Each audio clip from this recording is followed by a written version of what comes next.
Praise the lord. प्रभु यीशु मसीह के मधुर नाम में आप सभी को जय मसीह की। मैं सुमन एक बार फिर से आप सभी का स्वागत करती हूँ। प्रियो, आज हम चर्चा करेंगे प्रार्थना के ऊपर ही हमारी जो सीरीज चल रही है, और आज हम देखेंगे प्रार्थना के टाइप्स के बारे में कि प्रार्थनाएं कितने प्रकार की होती हैं, और हम वन बाय वन करके उन तमाम प्रार्थनाओं के बारे में हम डिटेल से देखेंगे। तो सबसे पहले हम ये देखते हैं कि बाइबल में वो कौन सा वचन है जो हमें ये बताता है कि प्रार्थनाएं कई प्रकार की होती हैं। क्योंकि हम बहुत से ऐसे लोग हैं जो क्या है कि प्रार्थना तो करते हैं, लेकिन हमें ये नहीं पता होता कि हमें कौन सी प्रार्थनाएं, किस समय हमें कौन सी प्रार्थना करने की आवश्यकता है। क्योंकि हम सिर्फ प्रार्थना को प्रार्थना समझते हैं, लेकिन प्रार्थनाएं भी कई प्रकार की होती हैं। तो हमें बाइबल के अकॉर्डिंग ये जानना बहुत जरूरी है कि आखिर कौन सी प्रार्थनाएं होती हैं, किस प्रकार की प्रार्थनाएं हैं, और हमें कब कब कौन सी प्रार्थनाओं को करने की आवश्यकता है। तो हम वचन से देखते हैं, जो वचन हमें ये बताएगा कि प्रार्थनाएं कई प्रकार की होती हैं। इफिसियों की पुस्तक उसका 6 अध्याय और उसकी 18 आयत, इसमें लिखा है, हर समय और हर प्रकार से आत्मा में प्रार्थना और विनती करते रहो। आमीन।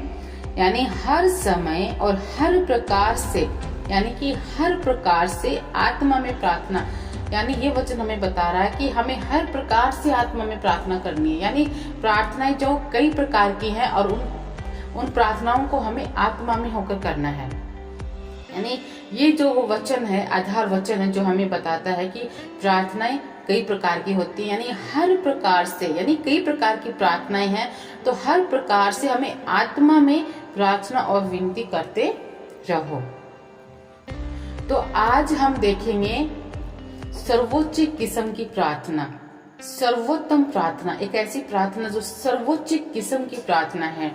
यानी कि हम क्या करते हैं कि हम जब परमेश्वर के निकट जाते हैं तो हमारी प्रार्थना होती है कि परमेश्वर मुझे ये आशीष चाहिए, मुझे आप ये दीजिए, मेरे बच्चों के जीवन में काम कीजिए, मेरे पति के जीवन में काम कीजिए, या मेरी शादी नहीं हो रही है, मुझे जॉब नहीं मिल रही है, या मुझे पत्नी दीजिए, या मुझे बच्चे की आशीष दीजिए, या मुझे धन की आशीष दीजिए, या मुझे चंगाई दीजिए। यानी जब हम परमेश्वर के सम्मुख जाते हैं तो हमारी एक बहुत लंबी लिस्ट होती है जिसको हम परमेश्वर के सम्मुख रखते हैं, और हम परमेश्वर से मांगते हैं, मांग करते हैं। जैसे वचन में भी लिखा कि मांगो तो तुम्हें दिया जाएगा। तो हम क्या करते हैं, जब भी हम परमेश्वर के निकट जाते हैं, हम जाते ही हम क्या करते हैं, परमेश्वर के सामने अपनी लंबी लिस्ट को रख देते हैं कि हमें ये आशीष चाहिए।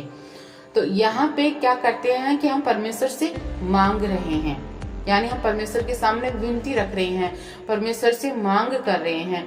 लेकिन आज हम वो प्रार्थना देखेंगे जो सर्वोच्च किस्म की प्रार्थना है, जिसमें हम परमेश्वर से कुछ मांगते नहीं हैं, बल्कि हम परमेश्वर को देते हैं, हम परमेश्वर को देते हैं।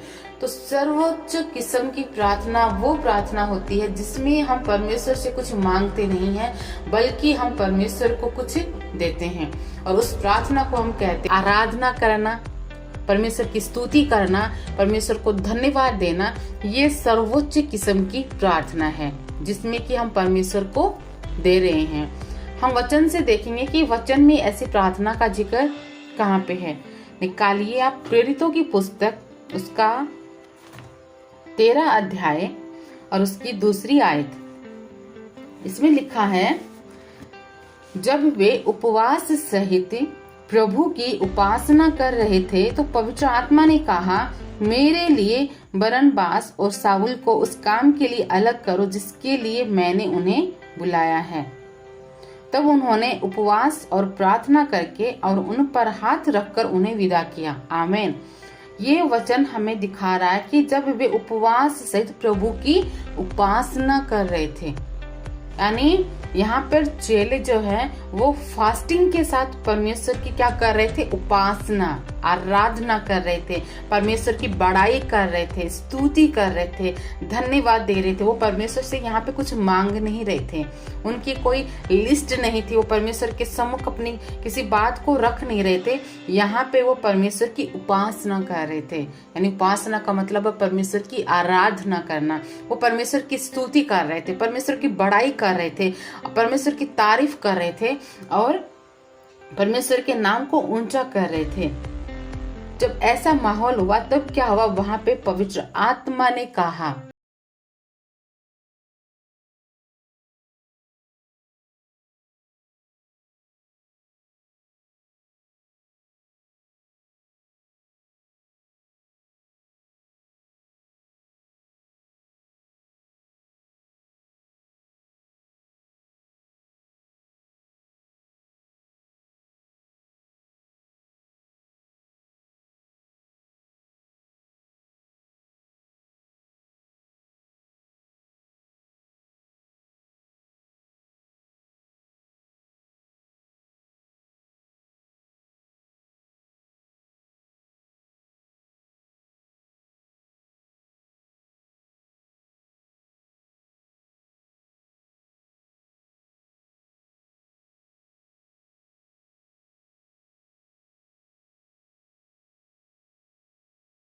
आधी रात के लगभग पौलुस और सिलास प्रार्थना करते हुए परमेश्वर के भजन गा रहे थे और कैदी उनकी सुन रहे थे। इतने में एकाएक बड़ा भूकंप आया, यहाँ तक कि बंदी गृह की नींव हिल गई और तुरंत सब द्वार खुल गए और सबके बंधन खुल पड़े। आमीन। यहाँ पे ये वचन भी हमें बता रहा है कि जब पौलुस और सिलास को बंदी गृह में डाला गया तो उस समय आधी रात को वो क्या कर रहे थे, आधी रात को वो परमेश्वर के भजन गा रहे थे, यानी परमेश्वर की आराधना कर रहे थे। यानी एक ऐसी परिस्थिति, एक ऐसा समय कि एक दुख का समय था, वो एक ऐसी घड़ी थी कि पौलुस और सिलास को बंदी गृह में डाला गया। परमेश्वर की सेवा करने वाले लोग थे। उस घड़ी में जब वो बंदी गृह में डाले गए, वो निराश नहीं हुए। उन्होंने ये नहीं कहा परमेश्वर को, परमेश्वर के सामने शिकायतें नहीं लगाई कि हम आपकी सेवकाई करते हैं, हमने आपके लिए इतने इतने काम किए हैं, हम अपने घर को छोड़कर आपके पीछे हो लिए हैं और आज हमें आपकी वजह से बंदी गृह में डाला गया, आप कुछ कर नहीं पाए, आपने हमारे लिए कुछ नहीं किया। यानी बंदी गृह में जाने के बाद में पौलुस और सिलास ने परमेश्वर के सामने ऐसी शिकायतें नहीं करी। बहुत बार हमारी लाइफ में भी ऐसी परिस्थितियां आ जाती हैं, ऐसे समय, दुख की घड़ियां आ जाती हैं, ऐसी हालात हमारे घरों में आ जाते हैं कि हम उस समय में क्या करते हैं, परमेश्वर से शिकायत करते हैं कि हमारे साथ में ऐसा क्यों हो रहा है, आप हमें इससे बाहर क्यों नहीं निकाल रहे हो। ऐसे ही हालात, ऐसे ही परिस्थिति पौलुस और सिलास के जीवन में भी आई कि उनको सेवकाई की वजह से उनको बंदीगृह में डाला गया, लेकिन उन्होंने कोई शिकायत नहीं करी परमेश्वर के सामने। आधी रात को वो क्या कर रहे हैं, परमेश्वर की महिमा कर रहे हैं, परमेश्वर की बड़ाई कर रहे हैं, परमेश्वर के नाम को ऊंचा कर रहे हैं। दुख मुसीबतों के बावजूद वो परमेश्वर की बड़ाई कर रहे हैं, तारीफ कर रहे हैं, भजन गा रहे हैं। तो फिर क्या हुआ, वहां पर उनके बंधन खुल गए।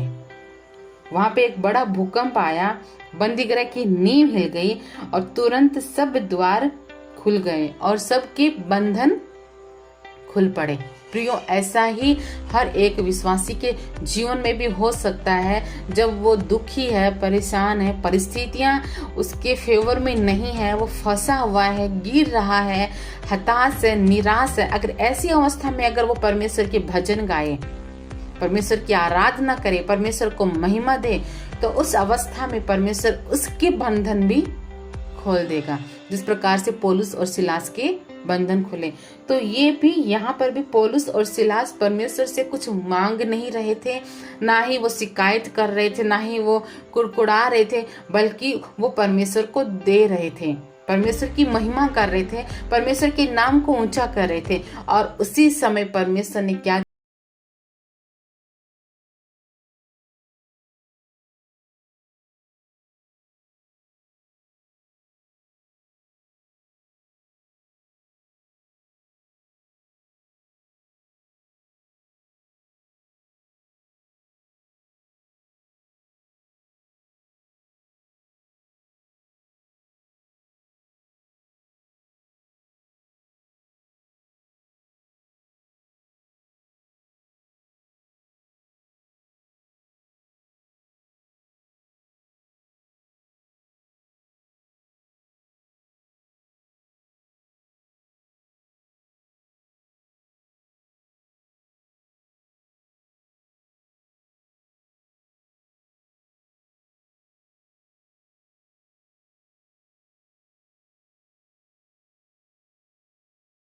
बैठते हैं, तुरंत हमें परमेश्वर के सामने अपनी लंबी लिस्ट को नहीं रखना है। हम रख सकते हैं, अपनी हर बात को रख सकते हैं, हम परमेश्वर से मांग सकते हैं हमें जो कुछ चाहिए, लेकिन सर्वोच्च किस्म की प्रार्थना को हमें सबसे पहले करना है, और वो है थैंक्स गिविंग की प्रार्थना, प्रेजिंग की प्रार्थना और वर्शिप। जब हम वर्शिप, थैंक्स गिविंग और प्रेजिंग करते हैं तो वो सर्वोच्च किस्म की प्रार्थना होती है, और उसी समय में परमेश्वर की महिमा उतर आती है। स्तुतियों में परमेश्वर विराजमान होता है, हमारी स्तुतियों में परमेश्वर विराजमान होता है। तो जब हम उच्च कोटि के सर्वोच्च किस्म की जब हम प्रार्थना करते हैं तो परमेश्वर की हुजूरी आ जाती है, बंधन खुल जाते हैं, आशीष से हमारे जीवन में आ जाती है प्रियो। और खास एक बात और बताना चाहूंगी कि यूहन्ना की पुस्तक और उसका 4 अध्याय और उसकी 24 आयत में लिखा है, 4 का 24 में,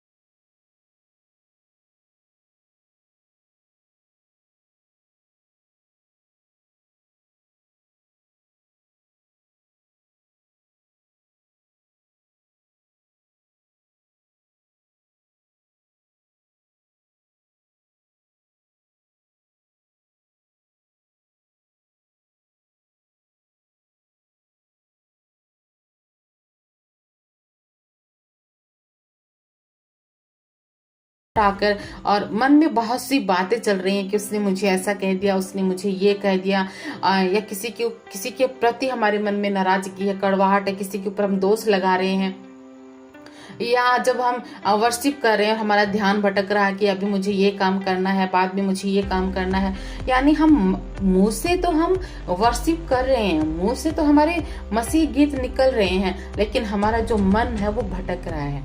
हमारा मन जो है वो इधर उधर की बातों में है, उलटफेर की बातों में है, चिंताओं में है, बोझ के तले दबा हुआ है। अगर ऐसे हालात में अगर हम मसीह सॉन्ग गा रहे हैं तो वो सर्वोच्च किस्म की प्रार्थना नहीं है, वो आराधना नहीं है, वो स्तुति नहीं है।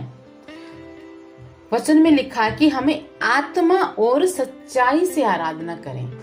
आत्मा और सच्चाई से, हमारे अंदर एक सच्चाई होनी चाहिए, आत्मा में होकर हम करें, आत्मा में एकाग्रचित होकर, आत्मा और सच्चाई के साथ हम आराधना करें, तो वही प्रार्थना जो है वो सर्वोच्च किस्म की प्रार्थना है, जिसमें हम परमेश्वर से कुछ मांगते नहीं है, बल्कि हम परमेश्वर को देते हैं। और जब हम परमेश्वर को देते हैं तो परमेश्वर की महिमा वहां पे उतर आती है। जिस प्रकार से पौलुस और सिलास विपरीत हालातों में भी भजन गा रहे थे तो परमेश्वर की महिमा वहां पे उतर आई और सबके बंधन खुल गए।